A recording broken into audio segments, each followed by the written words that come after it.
नमस्ते, मैं अनिरुद्ध आपका कंपनी 360 के यूट्यूब चैनल में स्वागत करता हूं।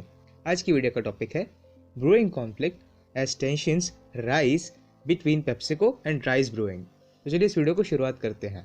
न्यूयॉर्क के दक्षिणी जिले की यूनाइटेड स्टेट्स डिस्ट्रिक्ट कोर्ट ने हाल ही में राइज एंड शाइन कॉर्पोरेशन द्वारा पेप्सिको के खिलाफ कैंड कैफीन पेय के संबंध में राइस मार्क के लिए दायर एक ट्रेडमार्क इन्फ्रिंजमेंट कार्रवाई पर फैसला सुनाया और 8 फैक्टर्स बैलेंसिंग टेस्ट की अवधारणा पर चर्चा की है।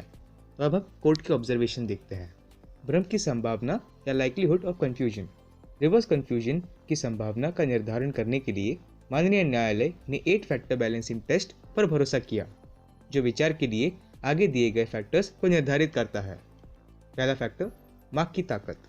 वर्तमान मामले के तथ्यों पर विस्तार से न्यायालय ने इस तथ्य पर ध्यान दिया कि वादी का चिन्ह सूचक है, क्योंकि राइस शब्द डायरेक्टली डिस्क्रिप्टिव नहीं है, लेकिन सुबह के इमेजेस को इवोक करता है, जो प्रोडक्ट की गुणवत्ता या गुणों का कल्पना, विचार और परसेप्शन के उपयोग के माध्यम से सुझाव देता है।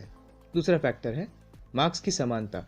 मार्क्स की समानता से संबंधित दूसरे फैक्टर से निपटने के दौरान माननीय न्यायालय ने इस तथ्य पर ध्यान दिया कि यह देखना पर्टिनेंट था कि बाजार में मार्क कैसे प्रस्तुत किया जाता है, और समानता का आकलन करते समय न्यायालयों को यह देखना चाहिए कि चिन्ह या लोगो द्वारा निर्मित सिमिलर प्रभाव और जिस संदर्भ में वे पाए जाते हैं उन फैक्टर्स की सिमिलैरिटी पर विचार करें जो पर्सपेक्टिव परचेजर्स के बीच भ्रम पैदा कर सकते हैं।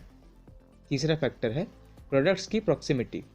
ध्यान किराने की शेल्फ पर फिजिकल प्रॉक्सिमिटी पर नहीं था, बल्कि इस बात पर था कि प्रोडक्ट एरिया ऑफ कॉमर्स के सिमिलर या डिसिमिलर क्षेत्रों में है या नहीं। यहाँ 2 कैंड और कैफीन युक्त पेय निर्विवाद रूप से मौजूद हैं। चौथा फैक्टर है bridging the gap. Bridging the gap के पहलू के रूप में माननीय न्यायालय ने पाया कि यह लागू नहीं है, क्योंकि पार्टियों के प्रोडक्ट्स की कंपेटिटिव प्रॉक्सिमिटी पहले ही स्थापित हो चुकी है और गैप को ब्रिज करने के लिए नहीं कहते हैं। पांचवा फैक्टर है एक्चुअल कन्फ्यूजन। माननीय न्यायालय ने नोट किया कि एक जूनियर यूजर द्वारा एक वरिष्ठ यूजर के लिए एक चिन्ह का उपयोग के परिणाम स्वरूप एक्चुअल कन्फ्यूजन के उदाहरण शक्तिशाली सबूत हो सकते हैं जो भ्रम की संभावना का समर्थन करते हैं, विशेष रूप से वादी द्वारा प्रस्तुत विश्वसनीय साक्ष्यों या टेस्टिमनीज पर भरोसा करते हैं, जिसमें कई उदाहरणों को हाईलाइट किया गया है। आगे बढ़ते हैं। छठा फैक्टर जो है बैड फेथ। इस स्तर पर बैड फेथ साबित नहीं हो सकता था, इस प्रकार यह फैक्टर किसी भी पक्ष के पक्ष में नहीं था। सातवां फैक्टर है प्रोडक्ट्स की क्वालिटी। विशेष रूप से प्रेजेंट केस में यह कहा गया था जो कि वादी के प्रोडक्ट्स को ऑर्गेनिक इंग्रेडिएंट्स से बने होने के रूप में मार्केट किए जाते हैं, जबकि प्रतिवादी के प्रोडक्ट ऐसे नहीं हैं। वे स्वास्थ्य या ऑर्गेनिक इंग्रेडिएंट्स के प्रदाता के रूप में वादी की प्रतिष्ठा को नकारात्मक रूप से प्रभावित कर सकते हैं, यानी राइस ब्रूअरी की इमेज नेगेटिव हो सकती है और इस प्रकार यह फैक्टर वादी के पक्ष में होगा। आठवां और आखिरी फैक्टर देखते हैं बायर्स सोफिस्टिकेशन। माननीय न्यायालय ने पाया कि खरीदारों की सोफिस्टिकेशन से संबंधित फैक्टर अनिर्णायक होना चाहिए, क्योंकि ऑर्गेनिक कैफीन युक्त पेय के खरीदार अधिक भेदभावपूर्ण हो सकते हैं, हालांकि प्रोडक्ट्स की कीमत लो प्राइस पॉइंट पर है। अब हम इससे क्या बोध ले सकते हैं ये देखते हैं। माननीय न्यायालय ने रिवर्स कंफ्यूजन की संभावना की अवधारणा, इसकी पूर्ति मानदंड और मूल्यांकन के लिए 8 फैक्टर्स बैलेंसिंग टेस्ट न्यायिक उदाहरणों के ढेर पर भरोसा करते हुए चर्चा और विश्लेषण किया।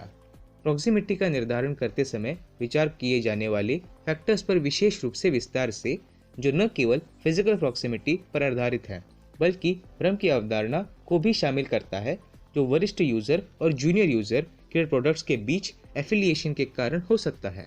यह भी उल्लेखनीय है कि प्रस्तावित व्यापारिक संबंधों के लिए दोनों पक्षों के बीच चल रही बातचीत को संभावित रूप से बैड फेथ में मार्क को अपनाने के निर्धारण के लिए एक फैक्टर के रूप में भी माना जा सकता है। तो इसी के साथ ये वीडियो समाप्त होता है। अगर आपको इस केस के बारे में पूरी जानकारी चाहिए तो आप हमारी वेबसाइट को भेंट दे सकते हैं या हमसे जुड़ सकते हैं इस ईमेल या फ़ोन नंबर के द्वारा। इस वीडियो को देखने के लिए मेरी और कंपनी 360 की ओर से धन्यवाद।